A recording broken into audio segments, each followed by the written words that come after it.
Ma'am, kinakabahan ka po ba, ma'am? Hindi mo alam. Wala ka na masabi. Ma'am, eto na lang. Kung papipiliin kita na lumipat doon sa kabilang dulo, lilipat ka. Hindi, huwag ka maniwala sa likod, ma'am. Mga devil yan. No, okay, dyan ka na. Okay ka na dyan. Now, for the last question, guys, are you ready? Ang hina, hindi pa sabay-sabay. Again, guys, gusto ko sabay-sabay. Gusto ko pasigaw na. Again, guys, are you ready? How about you guys? Are you ready?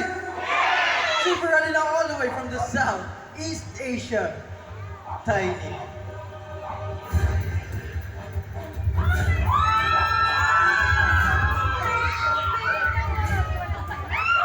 The pound for pound, one of the meanest animal found in the pet trade, and it requires a regular contact to keep them tame.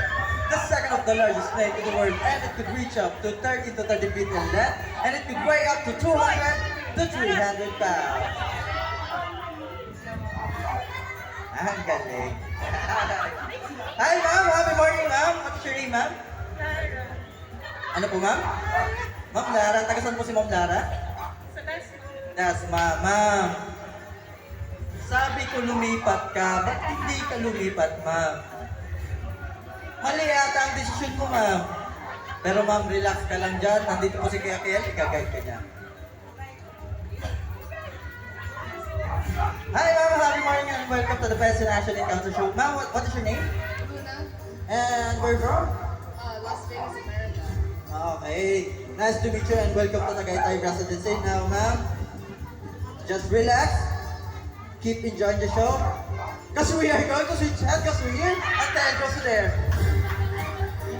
And now guys, did you know that pythons have a very poor eyesight? But how they can see their prey? Underneath their jaw, they have small holes or pits which serves as infrared scanners and their fork-like tongue is combination of eyesight, hearing, and taste.